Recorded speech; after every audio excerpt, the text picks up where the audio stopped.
Sunday before the Nativity of Christ, today, God's birthday.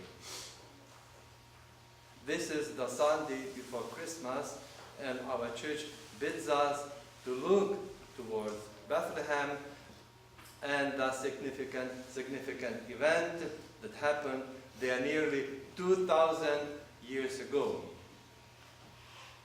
It is strange to think that millions of men, women and children of every race and color in every continent and country are thinking, speaking, and singing these days about a baby born in a stable, in a stable centuries ago. At this time of the year, people are kinder, happier, more considerate of others than they are at any other season. Which is true, maybe not everybody, but we have that spirit.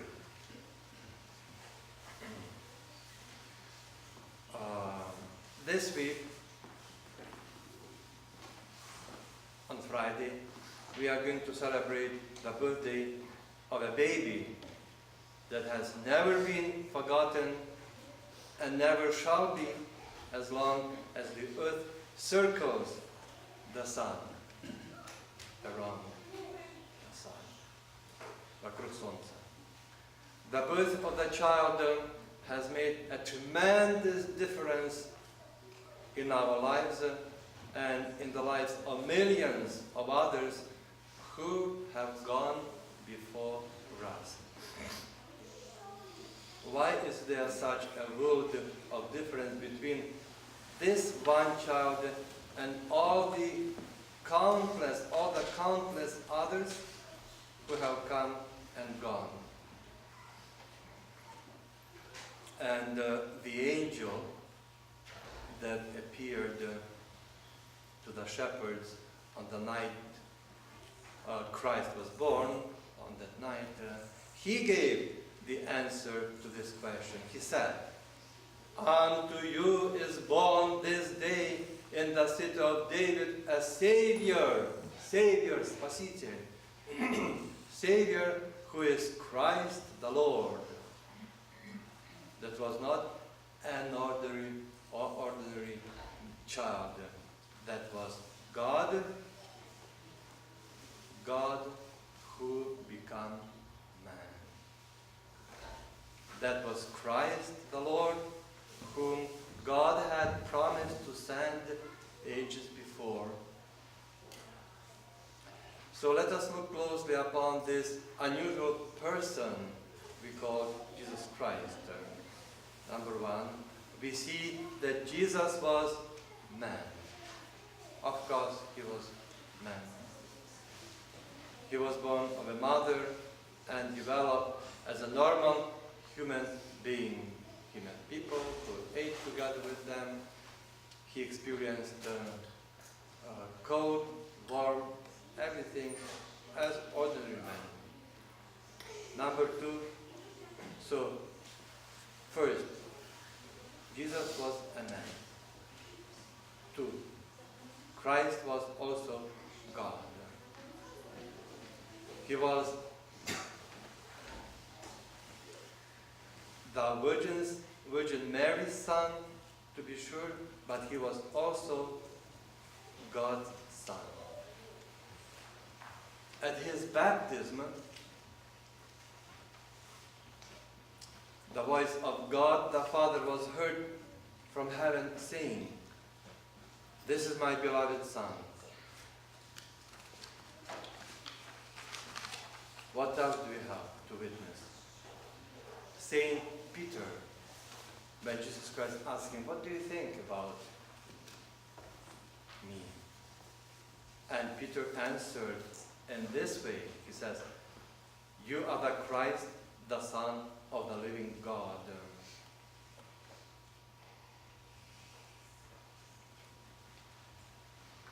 And the Lord's miracles, the Lord's teachings, the Lord's own life, all testified that he was God. That this is the foundation truth of our Christian religion. So no wonder, dear brothers and sisters, no wonder then that we rejoice as we prepare to celebrate God's coming to earth.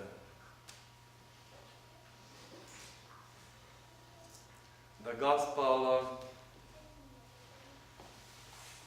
tells us the name of the one to be born. He shall be Emmanuel. Emmanuel, which means God with us. And the whole meaning of Christmas, as a matter of fact, can be summed up in these three little words: God with us. So, as you see, dear brothers and sisters, that God didn't send an angel. He didn't send him to tell us of his love for us. He didn't send a lawyer to convince us of his care and concern. He didn't send a messenger with a gift of gold to prove his love. No, God came himself. He emptied himself to the uttermost, clothing himself with frail human flesh. He became like us so that we one day might become like him. It means in heaven. This is God's gift to us on Christmas Day.